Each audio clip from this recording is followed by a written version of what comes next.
Smack Group of Marketing and Sales becomes the official brand ambassador of Queen's Garden.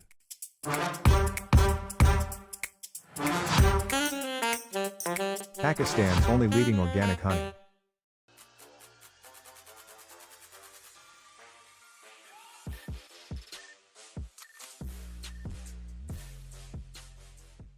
अस्सलाम वालेकुम ख़वातीन हज़रात, smack group of marketing and sales में तैयब एजाज़। उम्मीद करता हूँ तमाम लोग खैर ऑफिस से होंगे, जहाँ कहीं भी होंगे अपने अहल खाना के साथ एक अच्छी ज़िंदगी बसर कर रहे होंगे। इस वक्त मौजूद हूँ बड़ी दिलचस्प जगह पे, और मैं हमेशा एक बात करता हूँ कि वीकेंड्स को अब मैं जाने नहीं देता हाथ से। पहले तो मैं वीकेंड पे भी बहुत ज़्यादा काम करता था, लेकिन अब मैं वीकेंड्स को हाथ से जाने नहीं देता। मेरी कोशिश होती है कि वीकेंड पे एक ट्रिप लाजमी हो, अगर ट्रिप ना हो तो गेट टुगेदर ज़रूर हो। तो इस वक्त मैं मौजूद हूँ वर्सक गैरिसन, पेशावर से आगे वर्सक रोड से आगे गैरिसन। इसमें एफसी का स्कूल भी मौजूद है यहाँ पे, और कैडेट कॉलेज वर्सक भी मौजूद है। मैं यहाँ से आप तमाम तर लोगों से मुखातिब हूँ। बहुत ही प्यारा सा बैकग्राउंड है जो आप मेरे पीछे आपको बैकग्राउंड में नज़र आ रहा है, और बहुत ही बेहतरीन सा मौसम है। हवा बहुत अच्छी चल रही है और मौसम बहुत अच्छा। और इसी अच्छे मौसम से मैं चाह रहा हूँ कि कुछ तल्ख बातें, कुछ बिटर बातें, कुछ मुल्की हालात के हवाले से भी आपको आगाह करता रहूँ। लेकिन मौसम का हाल मैंने आपको बता दिया है। मैं यहाँ पे क्यों हूँ, कैसे हूँ, डेफिनेटली हमारा गेट टुगेदर था, वीकेंड था, और बहुत ही अच्छा मेरा एक दोस्त वो डेफिनेटली यहाँ पे एक अपॉइंटेड है, और वी वर हिज गेस्ट।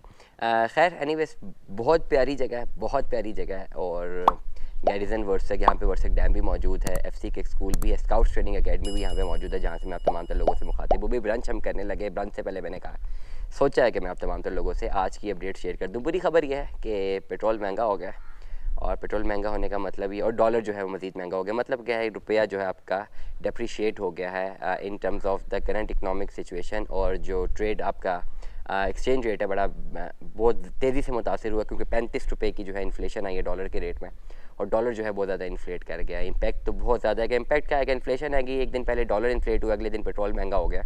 इसका मतलब ये है कि हम लोग अब IMF प्लान की तरफ जा रहे हैं, और अब IMF की हम शराइत मान रहे हैं।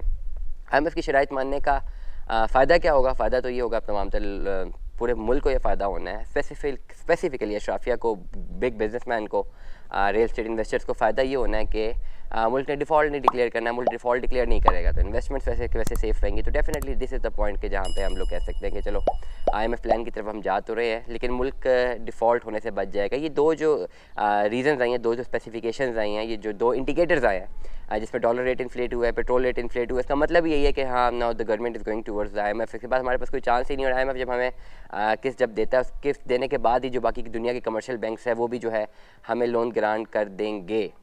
तो मुल्क डिफ़ॉल्ट ना करे, इसका फ़ायदा जो है वो अशराफिया को तो बहुत ज़्यादा होना है, बिग बिजनेसमैन को भी बहुत ज़्यादा होना है, लेकिन आम आदमी को इसलिए होना है कि इन्फ्लेशन आएगी। डेफिनेटली मुल्क डिफ़ॉल्ट ना करने के लिए हम कौन सा कोई अपनी प्रोडक्शन बेस्ड इकोनॉमी की तरफ जा रहे हैं। हम लोगों से कर्ज़ ही ले रहे हैं कि जी डिफ़ॉल्ट ना करें। हमने लोगों के पैसे वापस करने हैं, हमारे पास पैसे देने के लिए नहीं। आप हमें मज़ीद कर्ज़ा दे दें, मज़ीद सूद पे दे दें, ताकि हमने जो पहले कर्ज़ा लिया हुआ है हम वो वापस कर दें, क्योंकि आप हमें कर्ज़े पे पैसे दे दें। तो खैर, दरिया को अगर हम कूदे में बंद करते हैं तो रियलिटी तो हमारे मुल्क की फिल वक्त यही है। करंटली होगा क्या, स्पेसिफिकली जैसे कि चैनल जो है वो बाउंड है regarding the real estate economy of Pakistan, और रियल स्टेट में क्या कुछ चल रहा है और क्या हालात वाक़यात होंगे आने वाले टाइम पे, वो बताना बहुत ज़्यादा ज़रूरी है।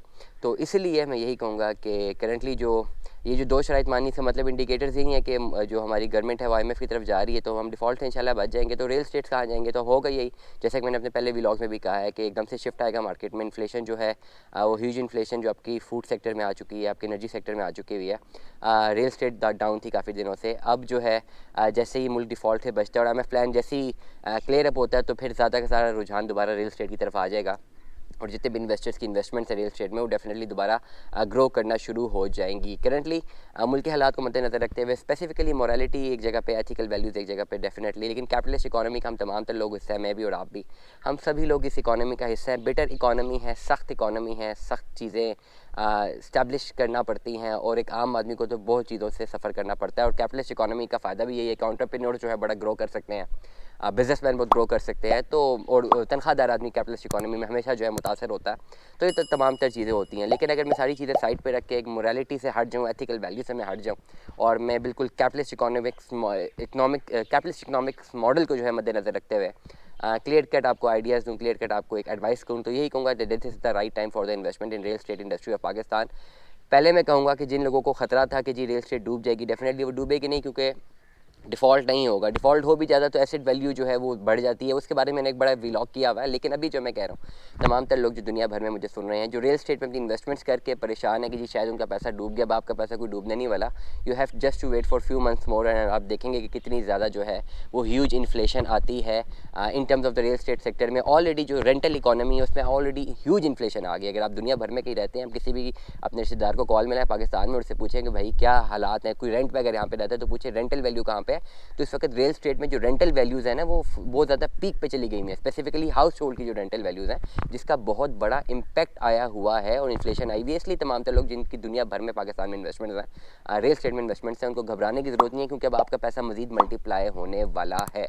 तमाम तर लोग जिन्होंने अभी तक रियल एस्टेट में इन्वेस्टमेंट्स नहीं की हुई, उनको मैं ये सजेशन दूंगा कि आप लोग रियल एस्टेट में इन्वेस्टमेंट करें, पाकिस्तान की रियल एस्टेट में इन्वेस्टमेंट करें। इस वक्त जैसे कि मैंने पहले कहा है कि बिटर रियलिटीज़ हैं, बिटर थिंग्स हैं। I am just bound to communicate you the basic on ground जो मॉडल रियलिटी है वो आप तमाम तर लोगों को मैं कम्युनिकेट करूँ, ये तो बहुत ज़्यादा ज़रूरी होता। लेकिन इस वक्त ये होगा कि अगर आप लोग तमाम तर लोग जो दुनिया भर में पाकिस्तान में इन्वेस्टमेंट्स करते हैं इन टर्म्स ऑफ डॉलर्स करते हैं, तो इसका थोड़ा बहुत मुल्क की इकोनॉमी को भी फ़ायदा होता है, कंस्ट्रक्शन इकोनॉमी में फ़ायदा होगा। कंस्ट्रक्शन इकोनॉमी में जो है आपका एक मजदूर तबका है वो डायरेक्टली जो है इंटरकनेक्ट करता है, उसको भी फ़ायदा होना है। और कंस्ट्रक्शन इकोनॉमी एक ऐसी चीज़ है जिसमें ज़्यादातर प्रोडक्शन जो हम पाकिस्तान में कर रहे हैं, मुल्क को भी फ़ायदा होना है, ओवरऑल आपका भी फ़ायदा होना है। तो अगर मुल्क की पॉइंट ऑफ व्यू से सोचा जाए, तमाम तर लोग जो कि इस वजह से इन्वेस्टमेंट करना चाह रहे हैं और नहीं कर रहे थे जी पाकिस्तान का पता नहीं क्या हो जाएगा और आने वाले टाइम पे क्या हो सकता है, तो आने वाले टाइम के जो इंडिकेटर्स हैं मैंने आपको कम्युनिकेट कर दिए हैं। इंशाल्लाह जो है मुल्क बेहतरी की तरफ जाएगा, हम ये उम्मीद करते हैं। दुआ गो हैं तमाम तर लोग दुनिया भर में जो मुझे सुन रहे हैं पाकिस्तान के रियल सेक्टर में, स्पेसिफिकली कैपिटल में, पिंडी इस्लामाबाद में अपनी इन्वेस्टमेंट्स करें। इन्वेस्टमेंट्स करने के लिए कहीं पर भी किसी भी जगह पे कोई भी इन्फॉर्मेशन चाहिए, स्पेसिफिकली अगर फाइल इकोनॉमी में इन्वेस्टमेंट करते हैं, top of the list project इस वक्त चल रहे हैं capital smart city, Taj residencia, blue world city भी एक अच्छा प्रोजेक्ट मुझे लगता है, park view city. There are multiple projects as well that's are recommended, there are multiple projects which are not recommended. So तमाम तर लोग किसी भी किस्म की इन्फॉर्मेशन के लिए दिए गए व्हाट्सएप नंबर पर रब्ता कीजिए। Stay tune with us. अल्लाह हाफिज़।